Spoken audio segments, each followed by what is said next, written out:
시작해도 되겠습니까? 네, 시작하겠습니다. 어제 열린 국회 법제사법위원회 법안심사 제1소위원회에서 민주당 위원들은 여당 의원 및 관계기관의 반대와 우려를 무릅쓰고 반인권적 국가범죄의 시효 등에 관한 특례 법안을 일방적으로 통과시켰습니다. 1소위가 끝나고 민주당 김승환 간사는 이 법에 대해 위헌 위법적인 비상계엄이 성공하거나 유혈 사태가 발생한 경우 반인권적인 국가범죄에 대해 끝까지 추적해서 처벌하겠다는 인권선언으로 보면 된다라고 언론에 설명했습니다. 그러나 민주당은 국민의 눈과 귀를 가리기 위해 비상계엄을 운운하였습니다. 이는 법안의 의도를 철저히 숨긴 것입니다. 헌정질서 파괴범죄의 공소시효에 관한 특례법에서 내란이나 내란 목적 살인 등의 죄는 이미 공소시효가 배제되고 있습니다. 이 법안의 핵심은 수사 또는 공소의 제기, 유지에 관한 직무를 수행하는 공무원이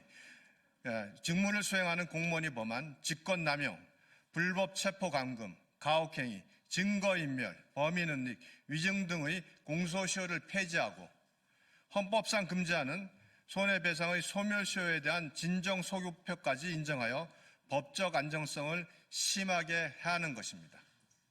민주당은 어제 오후 이화영에 대한 불법 대북송금 항소심의 연어 술파티 등의 허위 주장을 모두 배척하고 경기도지사의 방북비혹 대납 등을 전부 유죄로 인정하여 징역 7년 8개월을 선고하자 지체 없이 일방적 표결로 법안을 통과시켜 이재명 범죄 수사에 대한 보복 입법임을 사실상 자인했습니다.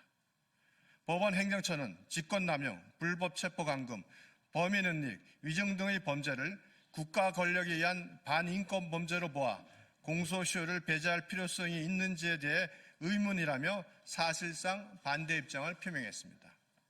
헌법재판소도 이 법안이 정한 사유들이 중대한 공익상의 이유가 있는 경우에 해당하는지 의문이라고 했으며 법무부, 대검, 공수처, 경찰 등 수사에 직간접적으로 관여하는 기관들 모두 이 법안에 반대했습니다. 또한 이 법에 따라 공소시효가 배제되는 범인능력죄, 위증죄, 증거인멸죄 등은 법정형이 5년 이하의 징역 등이므로 법정형에 따라 공소시효를 정하는 형사소송법의 기본체계를 허물고 공소시효 제도의 기능을 몰각시키는 법안이며 민사상 손해배상 청구권의 소멸시효가 이미 만료된 경우도 배제하는 진적소급표를 규정하여 공무원들이 민사소송에도 평생 노출되는 문제를 내포한 악법인 것입니다. 이 법이 통과되면 일선에서 묵묵히 민생수사를 담당하는 현장, 경찰, 검찰 수사관, 특별사법경찰 업무를 수행하는 교도관 및 공수처 관계자 등이 사망 직전까지 보복성 고소고발에 노출되는 결과가 초래되며 사실상 국가 수사 기능의 마비까지 우려됩니다. 또한 현재 진행 중인 공수처, 국수본 수사팀이나 대북 송금 사건 수사팀, 공판팀 등에도 적용되며 공정한 사법정의 실현에 큰 차질을 빚을 수밖에 없게 됩니다. 민주당은 얼마 전 검경 특활비 및 특경비 전액을 삭감하며 민생 안정을 위한 국가 수사권의 손발을 잘라내더니 급기야 이재명 대표에 대한 수사가 마음에 안 든다는 이유로 전체 수사 인력을 사지로 내몰고 있는 것입니다.